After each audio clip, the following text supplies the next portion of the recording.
I'm going to try to make videos occasionally, but I don't know how much I'm going to be doing on model building. My life is still not 100% stable, and model building requires stable life so I can plan my time and have my time to come up here and do something.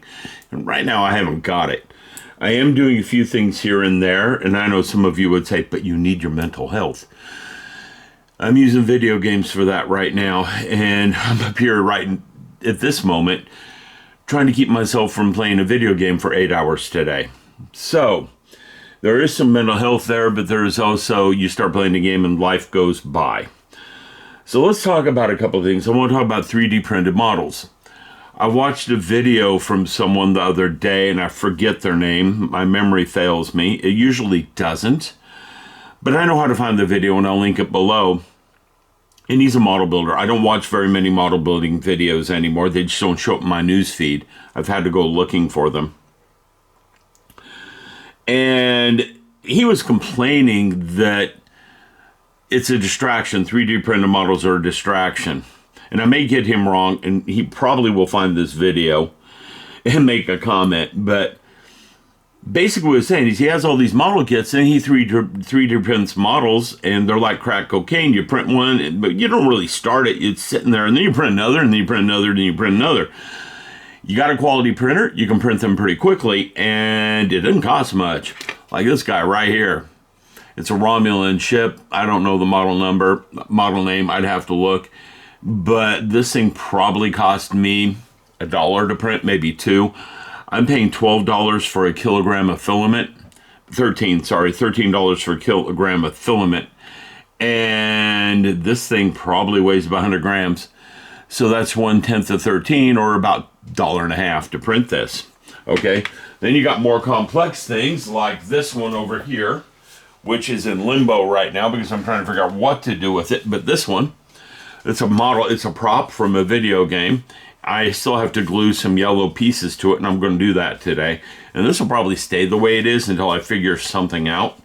This is a misprint, and I've been playing with the misprint, and if you look closely at it, you can see I have, because I'm trying to figure some stuff out. Just like I put some primer on this. I want to see what the primer does to it and how that makes a difference. I'm sure the primer is going to make a huge difference, and of course it will. What am I thinking? Okay, but I'm just experimenting and playing around. I don't know if I'm going to be seriously building models, but he does have a valid point, and I'm going to show you why.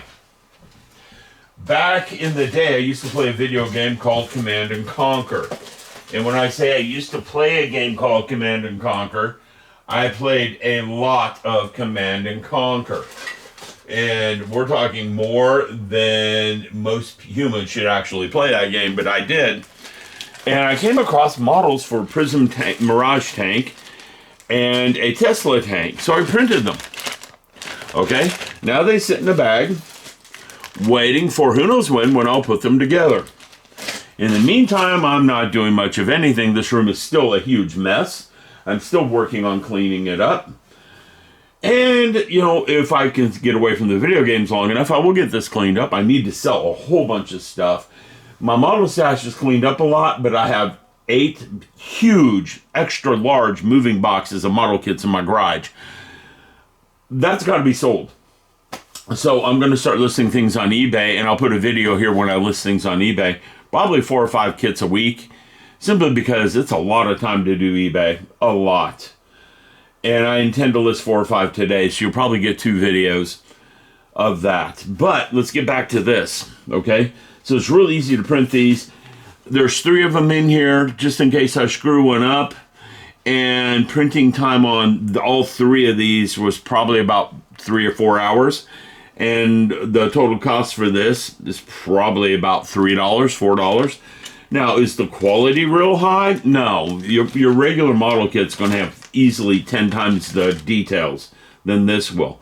But I can't find a Tesla tank model. So there is that. And some guy in Asia who's really good at modeling made these, who loved that game. And then we got our Mirage tank here. And again, for the money, the file was free. You can't beat these. They're not going to be highly detailed. But they do suffer from a couple of things. Like, I'm going to put this up really close so we can see it. I was trying to lightly yellow this plastic. It's too white. I can't use this as a prop. I mean, it needs to have some panel lines and some other stuff going. This does not look like the video game. There's text on the side. You can see it there. You can't read that. That needs to be filled in with something. Well, every time I try to fill something in on this one, you can start to see the print lines. And that's why you've got stripes going this way. So this thing's going to have some sort of coating on it to prevent the panel line material to go through it. I tried your typical fluid. I still have a bunch of this stuff. Okay, you can tell that's a well-loved bottle. I tried using oil paints. All of it followed down the panel lines. Over here, I was trying to use an archival quality ink pen. It did better, but if I got in there a little bit too hard, it started following down the panel lines itself. Okay, so that's not a solution. So I got to do something before I go any further with these. This one's going to get finished off, and if I find an easy way to do the panel lines, they're going to get done. But I'm going to go ahead and put the yellow pieces on this today, so I can at least have this one to play with a little bit while I'm playing my video game of Starfield. Okay? It's not the only video game I played. I put a good 7 or 8 hours on No Man's Sky this weekend. And speaking of No Man's Sky, last video, I was working on this, and I got it done. Okay? One of the things about 3D printing is sometimes you get decent results without paint. This guy, you can see my glue mistakes if you start looking at it under bright light, but in a regular, normally lit room, you don't see my glue mistakes so much. And I think it looks pretty good. You can see where I put epoxy to reinforce these wings down here because, well, I broke one practically. And that worked really well. They're on there pretty steady now. I'm not going to yank on it too much because I didn't use a high enough infill, which in 3D printer terms means it's not very solid. It's just mainly thin shells around some, let me see if I can find a piece so I can show you. It's mainly 3D printed shells. Yeah, that piece will work. Around skin. Okay, like this right here has zero infill. It's a support piece, so it wouldn't have infill, but I can just snap it like that, and I don't even have to try.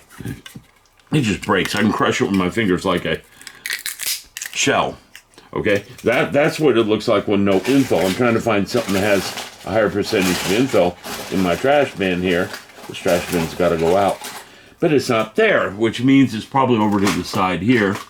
I found a piece. And this one's already been broken. This was probably about 5% infill. Okay?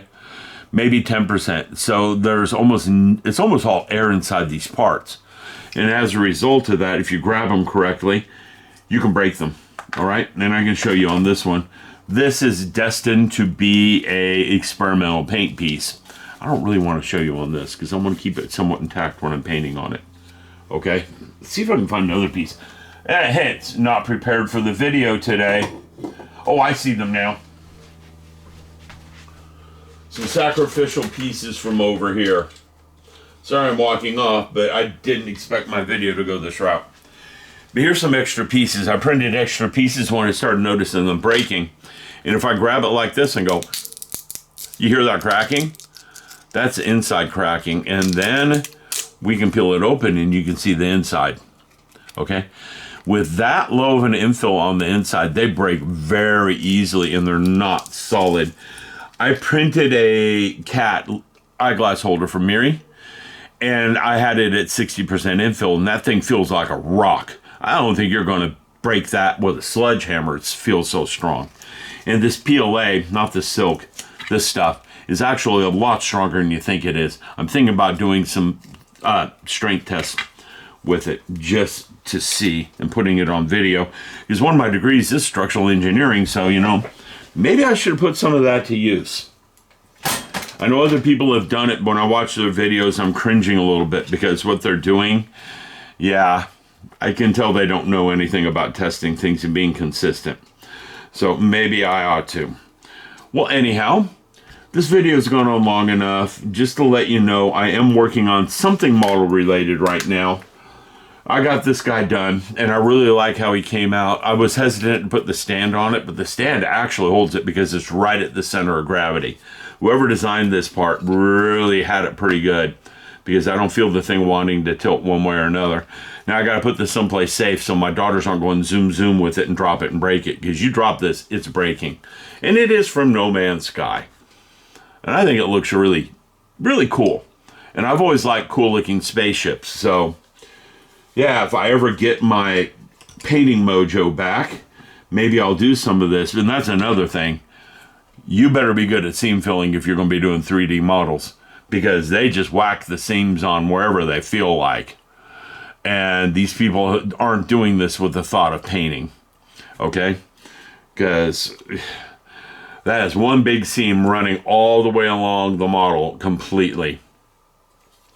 They did that to make it easier to print this, but I would have run the seam somewhere else, honestly. I probably would have run the seam along the side here, right along here, and made this a separate piece that glued on. That way you could print it better. And we'll talk about print orientation in another video, and that might go on the other channel. The other channel is just my life. I have an interview with a 7-year-old on there. Well, anyhow, have a good one. I'm about to make a video for that channel. It's going to get videos pretty regular because they're pretty easy to make. I don't have to align things too quickly. I am going to move my rants over there. I got a rant I'm doing in a few minutes. All right, you all have a good one.